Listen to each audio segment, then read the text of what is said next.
are no bad guys, just disturbed guys.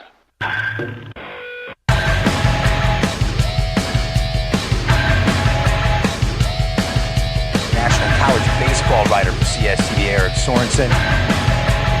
Speaking of, this is like Christmas Day for me, by the way. LSU wins it! All right, just watch out if they show up with those Easton bats at your doorstep. Cinderella wins the national championship! He's Eric Sorenson. He knows everything. The biggest fan of the sport you'll ever find.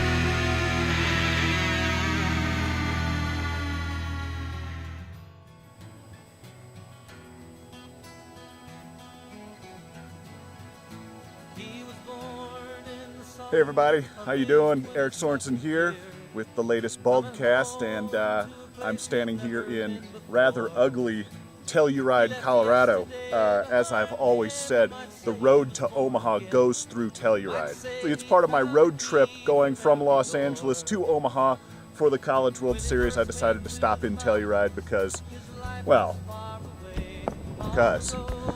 A little bit of history, by the way. Telluride, you know, all these old mining towns back in the late 1800s, early 1900s, all these old mining towns like Telluride, they all had their own baseball team. They actually, baseball was such a popular sport back then that they actually all had their baseball team. And if you remember from the Ken Burns documentary Baseball, the Telluride Baseball Club was the champions of the Western League.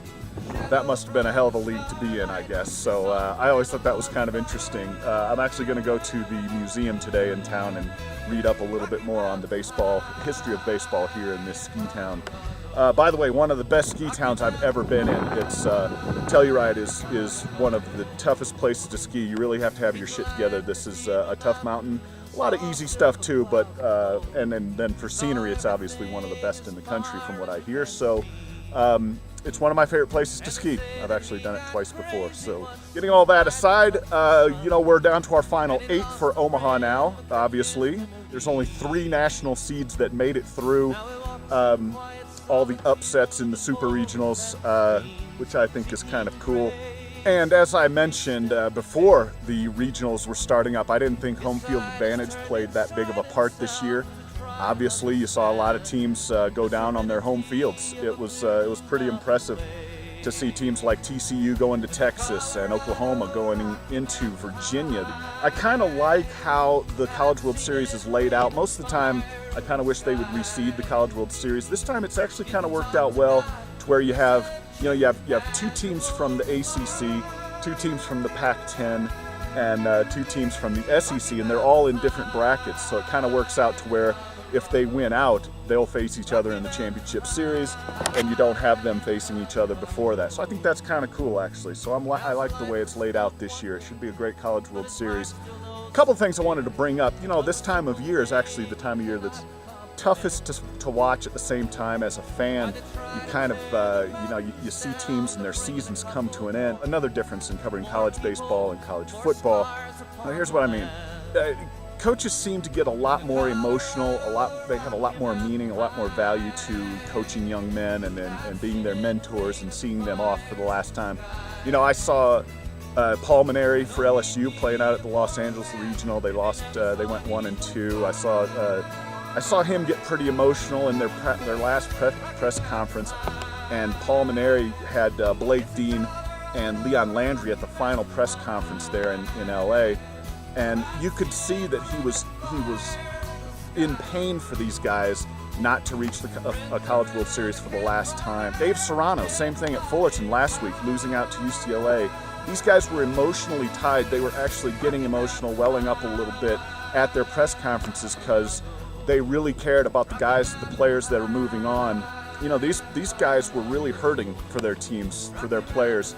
And, you know, I mean, Dave Serrano and Paul Maneri, they're both going to be back again in the near future. They're going to go to more College World Series, you know, but these guys that they've been coaching for the last few years, they say goodbye to them, and it's tough.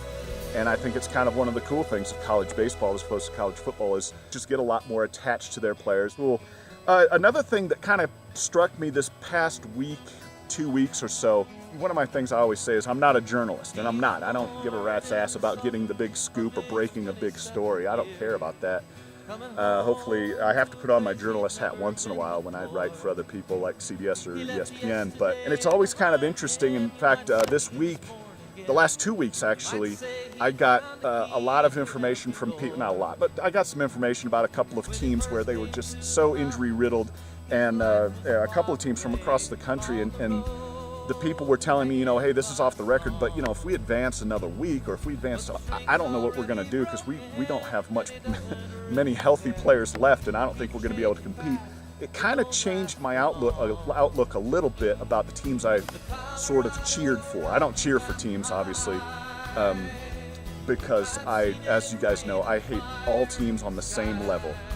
It kind of changed a little bit about teams I was hoping would move on, because you want the best teams to go into the Super Regionals. You want the best teams with all hands on deck going to the College World Series.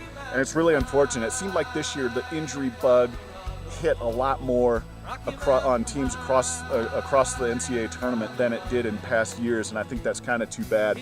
But it's one of those things that happen. And speaking of injuries, one of the things I wanted to bring up, and it's not funny, but it's peculiar. It seems like our country has forgotten how to celebrate things. And of course, I'm referring to things like the dog pile, the injury that happened to Tyler Ramatula at UCLA, in the dog pile at UCLA when they beat Fullerton last week, which is unfortunate. I guess he broke his wrist, I guess it is, and apparently won't be available for the College World Series. And also, kind of the other thing is like Gatorade baths on coaches and stuff like that. It seems like, I don't know where our country went wrong. God damn it. I don't know where we went wrong about how to celebrate things, but one of the worst things to see is these, dog piles are kind of neat to watch, but at the same time, I cringe every time I watch them. See injuries all the time on these dog piles, and it's really unfortunate. And I know it's the coach's worst nightmare. I know John Savage is going through that right now at UCLA. And also the Gatorade bath. You see some coaches where, like Nick Saban, after the national championship game, getting doused by his players with Gatorade, and he just looked pissed off, and he looked like he didn't want any part of it. He didn't look happy at all. And you see, it's kind of a total, it's maybe it's a reflection of society, taking water, dousing them, making them look like fools in a celebratory way. One of the interesting things I've always said is, like, you ever see those like the champions of the Japanese baseball league, where what they do to celebrate is they take their coach, they put him up on their shoulders, and they throw him up in the air, and they're celebrating, and they're lifting him up on their shoulders, and it's kind of the ultimate show of respect. And so, two things I wish would go away for good. The RPI, oh wait, no, not the RPI. Well, yeah, but dog piles in college baseball, and of course the Gatorade shower, the Gatorade bath in all of sports, because half the coaches that you see get doused can't stand that. A couple more things. I hope you guys don't mind that I probably won't do a proper preview to the College World Series this year. Just because I'm going to be on the road so much here in the next few days, I won't have a lot of downtime to actually type things up. I might add a few things before the series starts, but I'll be getting into Omaha on that Friday. Between now and then, I got I have a lot of other stuff to do, and I also have a lot of driving to do. So if you guys want to know who I choose for the College World Series championship, it's really freaking wide open this year. And you say that a lot, but this year seems a lot more than normal. You don't have the clear-cut favorite. I do like Arizona State going to the title round. But even they're shaking the bracket that starts on Saturday. I'll take Florida. Florida against Arizona State will be my finale this year. The youth of Florida is tough to pick with, though. Obviously, they have a lot of youth. But so does, in their bracket, so does UCLA. TCU's never been to the College World Series. Nonetheless, Florida, Arizona State is my pick. Can't wait to see you guys there. If you see me there on the premises, by all means, buy me a beer. I will totally let you buy me a beer. I've got a little bit more hiking to do and getting a little bit more Rocky Mountain high while I'm here. Yeah, I think that's what I'll do now. Anyway, thanks for everything, you guys. Thanks for reading. Thanks for writing in. All that stuff that I always thank you guys about.